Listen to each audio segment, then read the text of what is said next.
नमस्कार दोस्तों, मैं दीपक दीक्षित अनअकैडमी पर आप सभी का स्वागत करता हूं। और आज के सेशन में हम लोग डीआई पे फोकस करने वाले हैं। और डीआई आपको पता है, डेली रूटीन में हम लोग ठीक 2 बजे डीआई का पार्ट डिस्कस करते हैं, जिसके लिए एक्सक्लूसिव चैनल बनाया गया है जस्ट डीआई। तो सबसे पहले, अगर अभी तक आपने चैनल को सब्सक्राइब नहीं किया है तो बिल्कुल सब्सक्राइब कीजिए और अपने दोस्तों को शेयर कीजिए, मैक्सिमम लोग इससे जुड़ पाएँ, क्योंकि ये चैनल आपको डीआई की बेसिक टू एडवांस सारी चीज़ें डिस्कस करने के लिए बनाया गया है। और आपको पता है, मैं डेली 2 बजे आपसे मुखातिब होता हूं इसके रिगार्डिंग। तो आज का जो डीआई का सेशन है वो स्पेशली फोकस्ड है बार ग्राफ पर, और वो बार ग्राफ रिलेटेड है एक्सपोर्ट और प्रोडक्शन पे। तो बहुत इंटरेस्टिंग सेशन होने वाला है।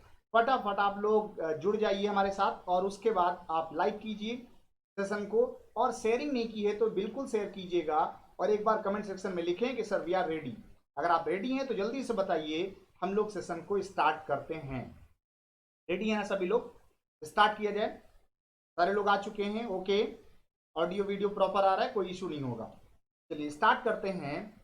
उसके पहले, अगर अभी तक आप लोगों ने DD maths pro Telegram channel join नहीं किया है तो बिल्कुल आप ज्वाइन कीजिए। डीडी मैथ्स प्रो के नाम से टेलीग्राम पे मिल जाएगा। वहीं पे डिस्कशन फोरम भी है, आप वो डिस्कस फोरम में जाके क्वेश्चंस भी सॉल्व कर सकते हैं। फेसबुक पे DD maths magic, mathematics with Deepak sir के नाम से। इंस्टा पे डीडी मैथ्स प्रो, यूआरएल आप सर्च करेंगे, आपको इंस्टा पे प्रोफाइल मिल जाएगी। ये सारी चीज़ें आप हमसे जुड़ने के लिए कर सकते हैं। तो आज के सेशन में खास क्या होने वाला है, इसके लिए आपके सामने एक डीआई आ चुका है। वो डीआई कहता है, the following questions are to be answered on the basis of the bar chart given below. Showing the rice export in 1000 ton for the year 2005 to 12 means 2005 से 12 तक चावल का निर्यात 1000 टन में दिया गया है। ध्यान दीजिए, निर्यात की बात हो रही है। इसका मतलब क्या है?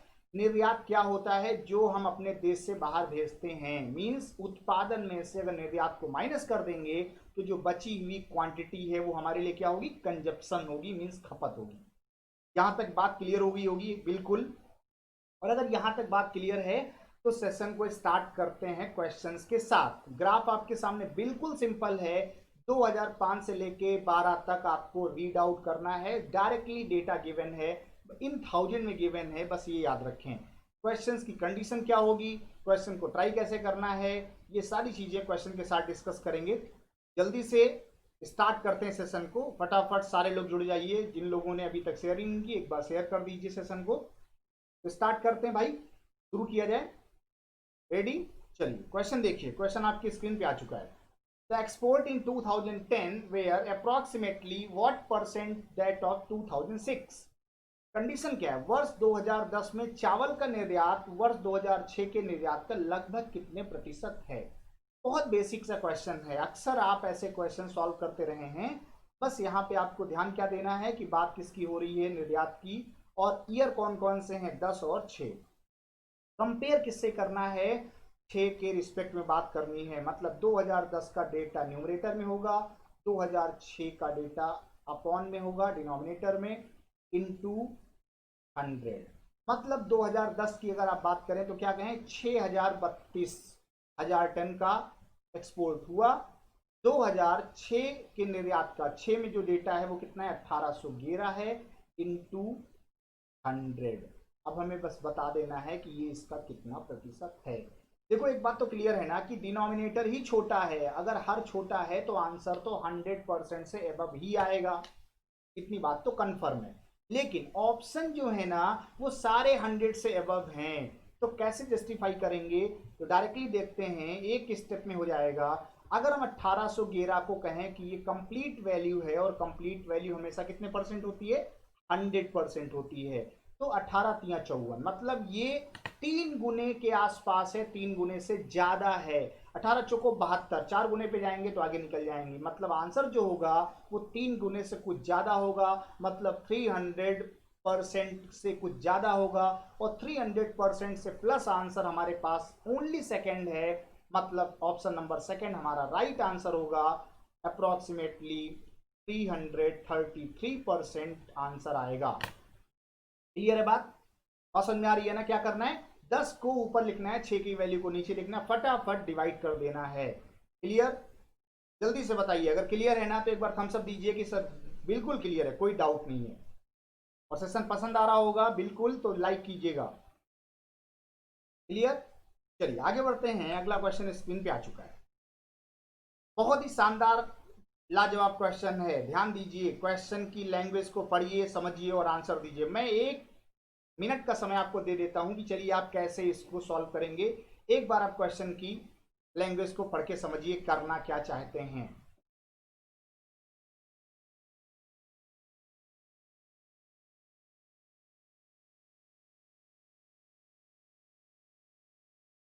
Answer fast.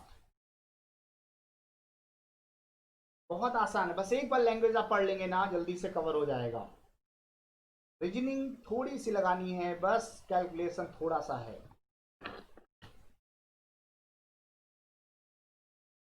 क्या क्वेश्चन कह रहा है? What is the respective ratio of the number of years which have above average export to those which have below average export.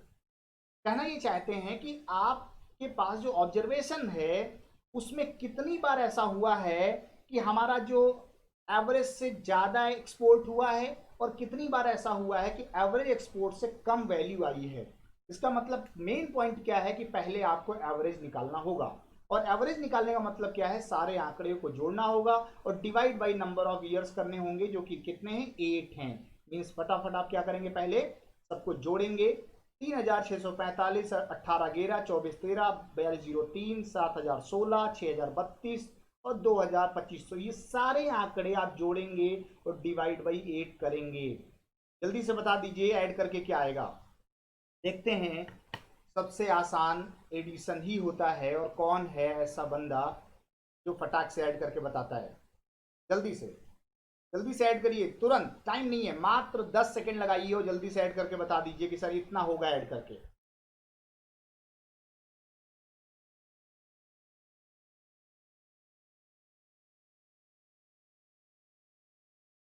Add कर डाला। चलिए, तो ये जो आप आंकड़े ऐड करेंगे ये आएंगे आपके पास कितने, हमें क्या करना है, सब आंकड़ों को बस जोड़ देना है। तो जैसे ही आप जोड़ेंगे ये पाएंगे आप 29,620, और आपको करना है डिवाइड बाई 8। जैसे ही आप डिवाइड बाई 8 करेंगे क्या मिल जाएगा, एवरेज मिल जाएगा। और आप ऐड करके क्या पाएंगे, 3702.5। मीन्स आप इसको डिवाइड करिएगा और आपको मिलेगा 3702.5। तो इतनी बात समझ में आ गई होगी, क्या आ गया, एवरेज आ गया। एक क्वेश्चन तो यहीं से खत्म हो गया, फाइंड द एवरेज। लेकिन एवरेज पूछा नहीं है, ध्यान दीजिए। पूछा है औसत निर्यात से ऊपर वाले कितने लोग हैं और औसत निर्यात से नीचे कितने लोग हैं।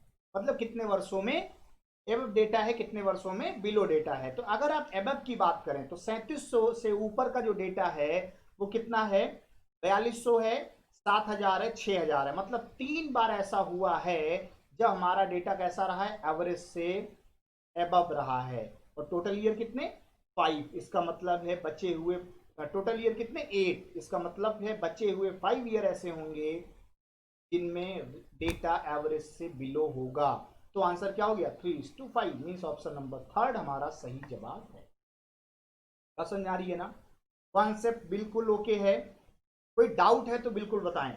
उम्मीद करते हैं कोई डाउट नहीं होगा, बिल्कुल क्लियर होगा, क्योंकि आपको एक बार कॉन्सेप्ट समझ में आ गया ना, फिर कोई दुनिया की ताकत रोक नहीं सकती है क्वेश्चन को हल करने से। क्लियर? जल्दी से बताओ भाई, क्लियर है ना? आगे बढ़ सकते हैं नेक्स्ट। चलिए नेक्स्ट कर देते हैं। अगला क्वेश्चन स्क्रीन पे कंडीशन के साथ। क्या कंडीशन है, if the export of rice in 2008 is equal to the production of rice in 2006। कहना क्या चाहते हैं, 2008 में जो एक्सपोर्ट है वो 2006 के प्रोडक्शन के बराबर है। इसका मतलब क्या, उल्टा भी कह सकते हैं कि 2008 का जो एक्सपोर्ट है 4203, यही हमारे लिए प्रोडक्शन है किस ईयर का, 2006 का। मतलब 2006 में अगर आप प्रोडक्शन निकालेंगे तो कहेंगे कितना है, 4203 है अकॉर्डिंग टू क्वेश्चन। अब पूछा क्या जा रहा है, पूछा जा रहा है कि बताओ 2006 में कंजप्शन क्या है। इसका मतलब क्या है, 2006 की अगर आप बात करें, ग्राफ को देखें तो 1811 आपने एक्सपोर्ट किया है, मतलब बाहर भेजा है। और क्वेश्चन की शर्त क्या है कि जो 4203 है ये प्रोडक्शन है। इसका मतलब अगर इस 4203 में 1811 हम माइनस कर देंगे तो क्या जाएगा, कंजप्शन आ जाएगा। कंजप्शन का फार्मूला क्या बताया था, प्रोडक्शन में आपने जो बाहर भेजा उसको घटा दीजिए। भाई 4203 टन पैदा हुआ, 1811,000 टन, क्योंकि सारी बातें हजार में हो रही हैं, तो 1811,000 टन 4203,000 टन अगर आप माइनस कर देंगे तो कंजप्शन नहीं आ जाएगा। प्रोडक्शन पता है, एक्सपोर्ट पता है, माइनस कर देंगे, जो बचा हुआ है वो क्या है, बिल्कुल कंजप्शन है। तो बस तीन में से गया दो, ऑप्शन में दो दो जगह मैच हो रहा है, डाउट हो सकता है। आगे बढ़े, यहाँ पे 10 में एक गया 9, मतलब 2392। फर्स्ट आंसर क्लियर है। बात समझ में आ रही है, first answer is right answer. Concept बिल्कुल सिंपल है, कंजप्शन निकालना है, मतलब प्रोडक्शन माइनस एक्सपोर्ट करना है। लोग कह रहे होंगे प्रोडक्शन कहां से आ गया सर, प्रोडक्शन क्वेश्चन में दिया गया है, क्योंकि ग्राफ में तो ओनली एक्सपोर्ट की बात हो रही है। डन, बात समझ में आ रही है ना, मजा आ रहा है, ओके है सारी चीजें, जल्दी से बताओ भाई, ऑल इज वेल, सारी बातें समझ में आ रही है ना। कोई ऐसा है जिसको लग रहा हो कि सर हमें समझ में नहीं आ रहा है या मुझे कोई समझा नहीं सकता, ऐसा कोई है? देखो, अगर आपने कसम खा ली है तब तो आपको कोई समझा नहीं सकता, लेकिन अगर आपने कसम नहीं खाई है तो इस बात की पूरी गारंटी है कि मैं आपको समझा के ही मानूंगा। डन, चलिए आगे बढ़ते हैं। अगला क्वेश्चन स्क्रीन पे क्या लिखा हुआ है, if the export of rice in 2013 is 40% more than that of 2012, then find the overall percentage change of export of rice from 11 to 13। क्या कहा गया, 2013 में चावल का निर्यात वर्ष 2012 से 40% अधिक है। जैसे ही 2013 आता है ना, लोगों को बीपी बढ़ जाता है, उनको लगता है ग्राफ तो 12 तक दिया है सर ने, 13 दे दिया, कैसे आएगा। अरे भाई बिल्कुल आएगा, कंडीशन दी है, 2013 का एक्सपोर्ट कैसा है, 40% एबव है, मोर है, किससे, 12 से, तो जब 12 दिया है तो 13 भी आ जाएगा, इसकी क्या टेंशन है। लेकिन क्वेश्चन क्या है, क्वेश्चन है find the overall percentage change of export of rice from 11 to 13, मतलब 11 से 13 में ओवरऑल चेंज क्या हुआ परसेंटेज का। तो पहले तो हम 13 की वैल्यू तो निकाल लें, तो क्या कहेंगे, 2500 था, 12 में 40% बढ़ा दिया, मतलब 140% हो जाएगा। और 140 क्या होता है, 7/5, तो हो जाएगा 55 25, 5 से 35, मतलब कितना आंकड़ा आ गया, 3500 टन, 1000 टन हमारे पास एक्सपोर्ट आ चुका है 2013 का। अब क्वेश्चन की डिमांड क्या है, क्वेश्चन की डिमांड है 2011 से 13 में क्या चेंज आया।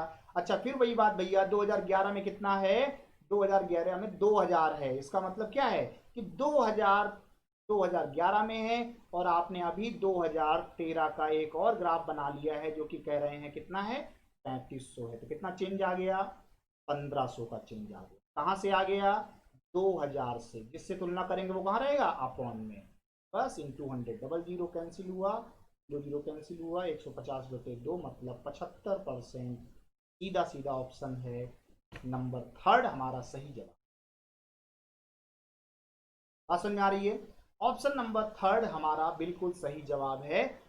कंडीशन के साथ क्वेश्चन भी क्लियर हो गया होगा, बताइए, ओके है सारी चीजें, समझ में आ रही है ना, कोई समस्या नहीं है।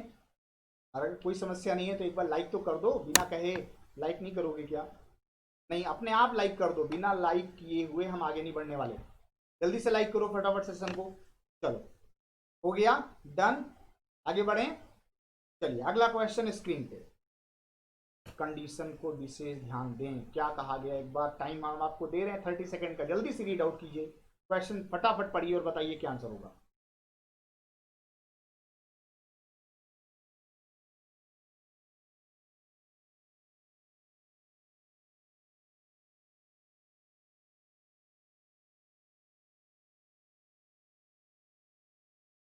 पढ़ लिया, if the consumption of rice in 2008 same as the export of rice in the year 2006, कह रहे हैं 2008 में जो कंजप्शन है वो 2006 के एक्सपोर्ट के बराबर, इसका मतलब क्या, 1811 का एक्सपोर्ट हुआ था, अब यही 1811 यहाँ पे क्या होने लगा, कंजप्शन हो गया, खर्च हो गया। तो तो क्वेश्चन क्या है, क्वेश्चन ये है कि 2008 में चावल की खपत मतलब 1811 जो खपत है वो उसी वर्ष के कुल उत्पादन की तुलना में कितने प्रतिशत है। उसी वर्ष मतलब 2008 की बात हो रही है, और अगर 2008 की बात हो रही है तो 2008 में कुल कितना उत्पादन हुआ, इसके लिए हमें क्या चाहिए, हमें क्या बताया गया है कि भैया प्रोडक्शन जो होता है वो क्या होता है, कंजप्शन प्लस एक्सपोर्ट। जितना घर में खाया गया, जितना आपने बाहर दिया, उसको मिला दोगे तभी तो पता चलेगा कुल कितना पैदा हुआ था। इसका मतलब क्या है, 4203 एक्सपोर्ट किया, 1811 आपने कंज्यूम किया। अगर इसको जोड़ के लिख देंगे तो 2008 में कितना प्रोडक्शन हुआ तो ये आ जाएगा। और अगर ये आ जाएगा तो बताइए भैया 42 18 कितना हो गया, 60 हो गया, और 11 3 14 हो गया। मतलब क्या लिख सकते हैं डेटा, हम लिख सकते हैं कि सर 1800 जो गियर आपने लिखा है ये तो हमारा कंजप्शन है। नीचे क्या होगा, नीचे हो जाएगा 6014 इंटू 100। जल्दी से बताओ, बात समझ आ रही है ना। 1811 क्या है, कंजप्शन है। कहां से आया, 2006 का जो एक्सपोर्ट था वही 2008 का कंजप्शन हो गया। लेकिन किसकी रिस्पेक्ट में, प्रोडक्शन की रिस्पेक्ट में। प्रोडक्शन कितना 2008 में 4203 तो केवल एक्सपोर्ट हुआ है, कंजप्शन ऐड कर देंगे तो क्या प्रोडक्शन नहीं आ जाएगा, प्रोडक्शन आ जाएगा। तो बस इंटू 100 करना है। क्वेश्चन में नन ऑफ दीज नहीं दिया गया है तो क्यों ना अप्रोक्सीमेटली जज कर लिया जाए। तो 6014 हमारे लिए क्या होता है, 100% होता है। तो अगर हम इसको 601.4 कहें तो कितना हो गया, 10% हो।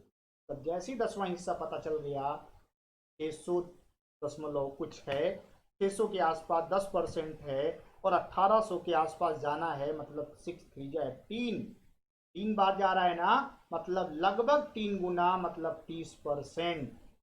वैसे भी देखा जाए तो 6011 है, 14 है, ऊपर 1811 है, मतलब उसका 1/3 है लगभग। और अगर ये 1/3 है हमारे लिए वैल्यू, तो हमारे पास जो आंसर होगा वो 1/3 मतलब 33 से कम ही होगा, क्योंकि वैल्यू 1/3 से थोड़ा कम ही है। 6 3 जा 18 एग्जैक्टली थ्राइस हो रहा है, मतलब 10% के अकॉर्डिंग 30%। बात क्लियर है ना। तो अगर ये बात क्लियर है तो फिर ऑप्शन नंबर सेकंड लगा दिया जाए बिना सोचे समझे। 35 पे लोगों को डाउट होगा, लेकिन 35 नहीं होगा, चेक कीजिएगा 30.11 ही आएगा, आसपास आएगा, इसलिए आप ऑप्शन नंबर सेकंड पे ही लगाएंगे। बात समझ में आ रही है ना। तो अगर ये बात समझ में आ रही है, सारी चीजें ओके हैं, तो बिल्कुल एक बार लिखें कि सर सेशन बिल्कुल समझ में आया, कोई डाउट नहीं है, सारी चीजें ओके हैं। तो मैंने आपको आज के सेशन में क्या समझाने की कोशिश की कि कैसे कंजप्शन, प्रोडक्शन और एक्सपोर्ट आपस में रिलेट होते हैं और उनका क्या कॉन्सेप्ट हम ग्राफ में यूज कर सकते हैं। बिल्कुल क्लियर है ना। तो आज का सेशन कैसा लगा ये बिल्कुल बताएं, और हमारे साथ जुड़ने के लिए बहुत बहुत धन्यवाद आप सभी का। Thank you for watching.